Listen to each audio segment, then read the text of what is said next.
Shortly after we began our construction, we entered the monsoon season, and construction was delayed for about 3 months. It rained every day. All the contractors we had left. We had nobody here for approximately 3 months. And I recall very distinctly Silas Aldridge and myself went into what is now the ladies' restroom, and we both knelt in prayer. And I've never heard a more effective prayer than Silas Aldridge made. And amazingly, the weather cleared, and we were fortunate in that we got our contractors back and got them started to work. Well, even further back than that, Greg, I can remember one of the pastors giving us a pep talk over at Ninth Street, telling us that we could join the merger and sit on the back pew and just be a member if we wanted to, or we could jump in and be a part. And I can remember thinking, I'm going to jump in and be a part. So it became very exciting to me. And the general feeling, I think, was excitement. And of course, there's always something that nags you a little bit about being a little bit afraid too. Something new, change, and we all don't do change real well. But it was an exciting time because we had been so small over on 9th Street, and we were a close-knit group too. And so it was, I was a little awestruck by it, even just moving over to 4th Street, because that place was bigger than what we had.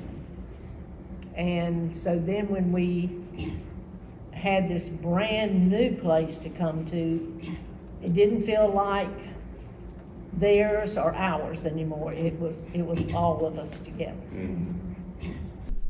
I have a story about You didn't the want to balcony. collapse with it, did you? Yeah. The youth group was conducting a service, the entire service is at 4th Street. And Dickie Miller was Reverend Friendly was his name. And the youth group was the choir and everything else about that service. And speaking of the balcony, Ron Aldridge was up in the balcony with the trumpet. And at some point in the service, Ron blew on that trumpet, and I've forgotten her name now, but she jumped up. Who? May Mrs. Lily Hall. Hall. May Lily Hall jumped up out of her chair and said, "The Lord is coming, the Lord is coming," as she headed for the door. I don't remember much about the planning because I was a mother of 2 teenagers, and they kept me busy. And but I remember we were very excited about it, and the kids all from that were going to 4th Street came out here with us. And at that time, sometime if they came to your house, you would have 35 or 40. Mm-hmm. And I thought it was just wonderful. And it still is. A lot of them have grown up and still come to this church, which is smaller than it was, but it's a viable church.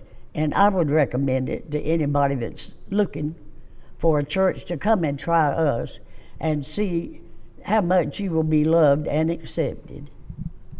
But I think the building still is serving its purpose. If you were to go up and look at the calendar for the month that is on the bulletin board up front, you will see that the building is open to the community. The Girl Scouts meet. Narcotics Anonymous group meets. A homeschool group meets. The soccer field has been used for youth soccer events where they meet and practice and play their games out back. There are people in and out of here. We have a violin teacher at the moment and a piano teacher who use this building because their students are out in this area, and they are from the Brooklyn Arts Center, which is downtown. So the building gets a lot of use. It is serving the community. And so I think, like Greg, it has served its purpose well over the years, servicing our congregation and also servicing the area around us. To me, just to echo what everybody else has said, this has been a family.